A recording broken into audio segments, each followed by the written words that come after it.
masochist. Welcome back. Welcome back. Here we are again. Maybe I shouldn't be so loud. Yeah, he's awake. We have another story for you today. r/no sleep. The author, Unreal Phenomenon. The title, Everyone in My Town is Disappearing. They call it Sulaaphoria. My town is old. Its roots deep and tangled, drinking something that has always been here. Almost everyone can trace their blood back to the first settlers, Finnish immigrants who laid the first bricks, built the first roads, carved the town from the earth. They came in boats, arrived in winters, walked the frozen forests and built homes where the ground swallowed their footprints. On the surface, it was like any other small town, quiet, insular, familiar. But there's a tradition here, something that doesn't belong to us, but we carry anyway. Something older than the town itself. Sulaaphoria. The church bells ring it, the radio hums it, the dinner booths whisper it over black coffee. It used to happen rarely, once, twice a year after long dedication, like a prize at the end of devotion. Now it happens every day. Somewhere, someone is achieving. Somewhere, someone is gone.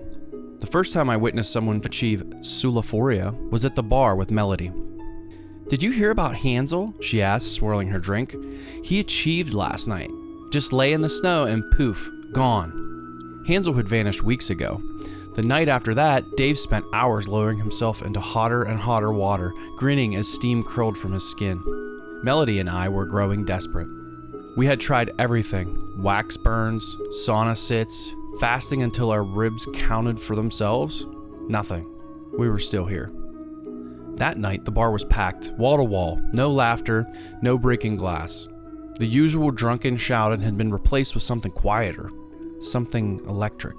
I tapped someone's shoulder. "What's going on?" Artur taunted, gaunt, cheekbones carved sharp, his skin stretched thin for months of the water diet. He had the look of someone almost there, someone waiting to be taken. "They found a new way," he whispered. At the center of the room, 3 men stood in black togas, each holding a shot glass. The crowd held its breath. In perfect unison, they drank. A single second stretched unbearably long. The air shimmered. Then, their bodies softened, blurred at the edges, like a heat mirage.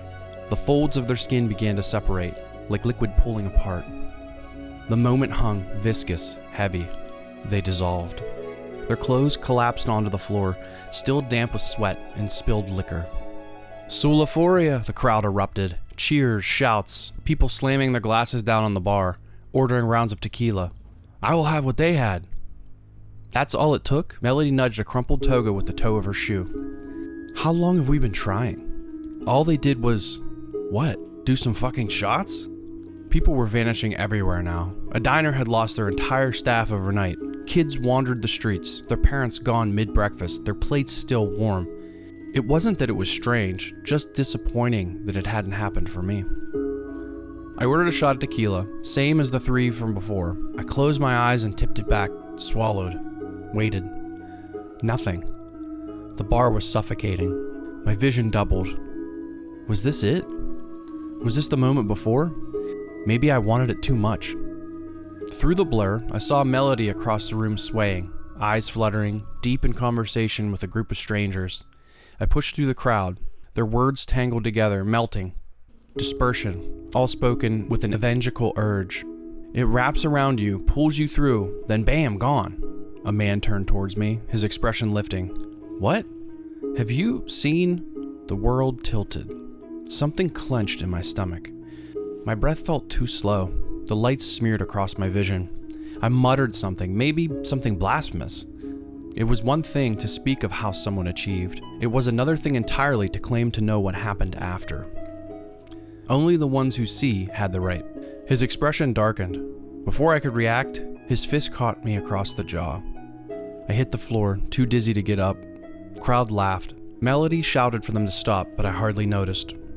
The floor was sticky with sugar and evaporated beer. It was warm, hopeful.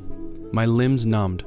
The bodies around me blurred, undulating like wax, shifting, changing, melting into each other. Then I saw him, the man who hit me. His skin creased, pulled over, unzipped. Droplets of him lifted into the air. Tiny globes of light reflected the faces of the crowd. Each drop held something, a memory, a moment, dissolving, fading away. His body remained for a second longer, hollow. Something moved inside. A thread, thin worm, white and delicate, crept forward. It lingered, drinking up the droplets, pulling them into itself. It did not look hurried or full. By the time I blinked, there was nothing left but clothes. The music swelled back into focus. The crowd cheered, bodies pressed against each other, warm breath, damp, drunk with it all. I turned to Melody, my breath unsteady. "What was that? Did you see that?" She scoffed, kicking the empty clothes on the floor. "Yeah, a bunch of bullshit is what that was." I don't remember getting home. I woke up to a hangover and a phone call. Melody's mother. She was crying, but it wasn't grief. She was so sick after the bar, she said. I told her that's what happens, but then the vomiting stopped, and Sulaaphoria. A breath, shuddering, reverence. It was beautiful, Jessica. I wish you could have been there. Melody was gone, just like that. I pressed my hand to my stomach, waiting for something to twist, to ache, but I only felt empty. As it says in The Methods of Sulaaphoria, the dispersed live on your breath. So I exhaled, collapsed back into bed, tried to sleep off the rest of it. I kept the radio on while I worked the next day. 93.7 FM The Melt. The host's voice was warm, unhurried. "A record number of achievements this season, folks. We'll be taking calls after the break. What do you think will be next? Could be you, could be me, could be your next door neighbor. Ain't it a beautiful thing?" Outside, people sipped coffee at the cafe, gossiping about who might be next. The diner across the street was short-staffed again. More empty aprons left in the back. More half-eaten meals cooling on abandoned plates. No one seemed alarmed. I kept shelving books, trying to focus, but my fingers caught on something strange. A book I didn't recognize. It wasn't in the system. No barcode. A pamphlet slipped free. Its cover was cracked. Gold lettering peeled at the edges. But I knew the word. Sulaaphoria. Beneath it, a title. The Tracks of the Seers. Inside, the handwriting was uneven, jagged, smudged where the ink had been pressed too hard. A passage caught my eye. Abe the first went away with the snow, and Claire followed in the water. We all knew that phrase, one of the first things we were taught. A simple way to remember the methods. But beneath it, in handwriting that did not belong to the original text, who saw them go? A seer? A weight settled in my chest. Someone had left this here. Someone wanted me to read this. At the back of the pamphlet, a note. Come before sundown. An address. I shut the book, tucked the pamphlet inside. I could pretend I never saw it. I could throw it away. Instead, I grabbed my coat and stepped out into the cold. The windshield was frozen over. A thin pane of ice sealed me in. A perfect sheet of white, like the world outside, had been scrubbed away. I tuned on the defrost, but the cold clung stubbornly to the glass. This story has me hooked right now.